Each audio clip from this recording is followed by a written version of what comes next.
Assalamu alaikum. Welcome to my channel. I am Abdul Salam, assistant teacher, Rajshahi Collegiate School, Rajshahi, Bangladesh. My dear viewers, I normally make video classes for learning English easily. Today I am going to make this video class on conditional sentences. It will help you all how to speak easily using conditional sentences. The first one is there.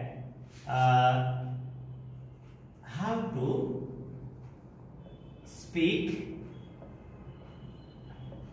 using conditional sentences.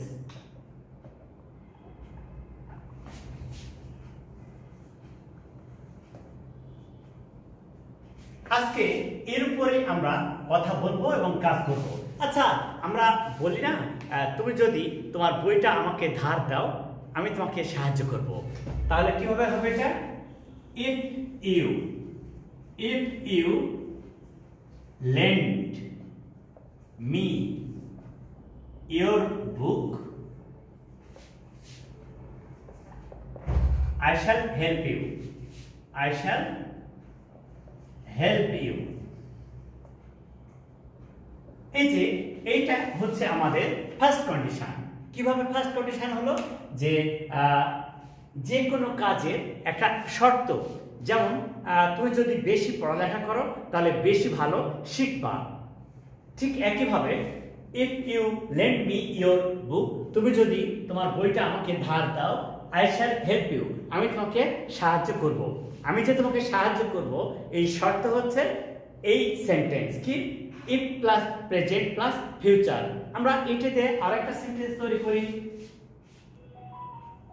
if you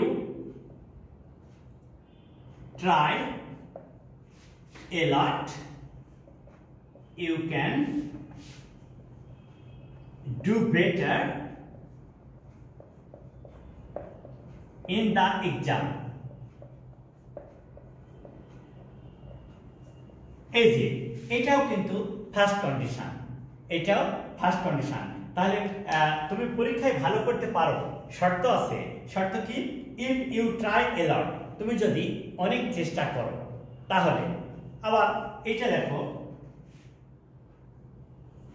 if you follow your mom, she will love you. তাহলে এখানে আমরা first conditional সেন্টেন্সটা একদম সহজে আয়ত্ত করতে পারবো। কিভাবে? যে এই কাজটা ঘটবে যদি তুমি এইটা করো। if plus present plus future, এটাকে এই সিম্পল স্ট্রাকচার বলে এইভাবে, if plus present plus future, if plus present plus future. অর্থাৎ প্রথমটা দেখো যে সাবজেক্ট প্লাস ভার্বের বেস ফর্ম প্লাস অবজেক্ট, এটা সিম্পল প্রেজেন্ট টেন্স। আর পরেরটা subject plus modal auxiliary shall অথবা উইল প্লাস ভার্বের বেস ফর্ম প্লাস অবজেক্ট। তাহলে ফার্স্ট কন্ডিশনের যে স্ট্রাকচারটা সেটা এভাবে হয়, if you follow your mom, she will love you. যদি তুমি তোমার মাকে অনুসরণ করো, তিনি তোমাকে ভালোবাসবেন। এই যে একদম সিম্পল একটা সেন্টেন্স। এভাবে if plus present plus future দ্বারা অনেক সেন্টেন্স তৈরি করা সম্ভব। যেমন if you study regularly, you will do better in the exam. If you work hard, your parents will be pleased with you. If you follow the rules of health, you will be healthy. If you write anything regularly, your handwriting will be nice.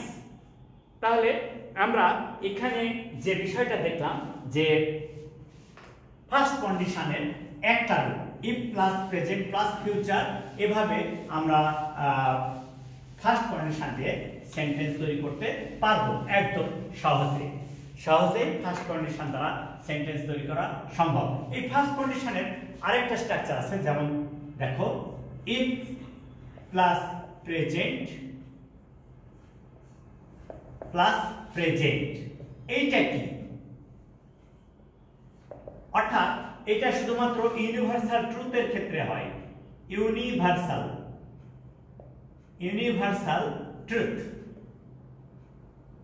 Universal truth, এই ক্ষেত্রে এটা হয়। কিছু কিছু কাজ আছে পৃথিবীর সৃষ্টি হওয়ার পর থেকে যেভাবে ঘটে এখনো ঠিক সেভাবেই ঘটে, এদেরকে ইউনিভার্সাল ট্রুথ বলে। যদি ইউনিভার্সাল ট্রুথ হয় তাহলে ইফ প্লাস প্রেজেন্ট হয়। কি হবে? ইফ ইউ বয়েল ওয়াটার, তুমি যদি পানি সিদ্ধ করো বা ফুটাও, ইট ইভাপোরেটস, এটা উবিয়ে যায় বা বাষ্প হয়ে যায়।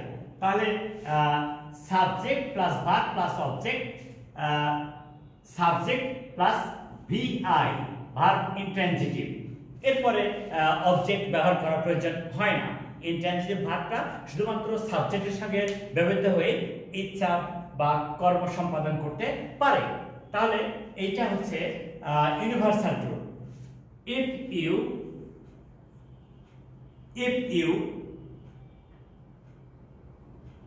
heat, if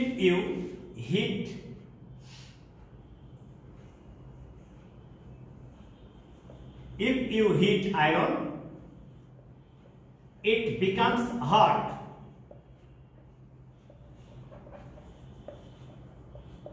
এই যে এটাও ইউনিভার্সাল ট্রুথ। তাহলে যদি এভাবে বলো যে if you follow the rules of religion,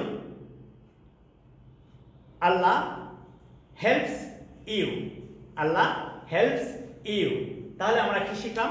if plus present universal ট্রুথের ক্ষেত্রে, তাহলে তোমরা এখানে সহজেই বুঝতে পেরেছো যে কত সহজে এই ফার্স্ট কন্ডিশন ব্যবহার করে একটা সেন্টেন্স তৈরি করা সম্ভব।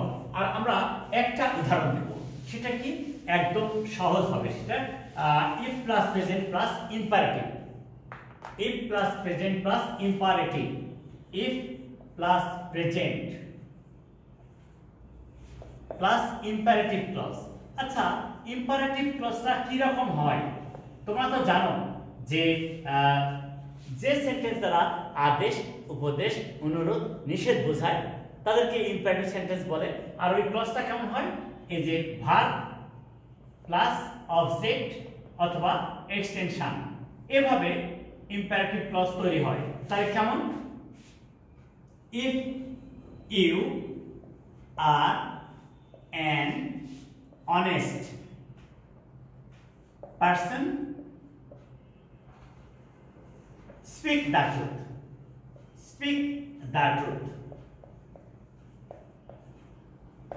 দেখো তো, তুমি যদি সৎ মানুষ হও তাহলে সত্য বলো, সত্য কথা বলো।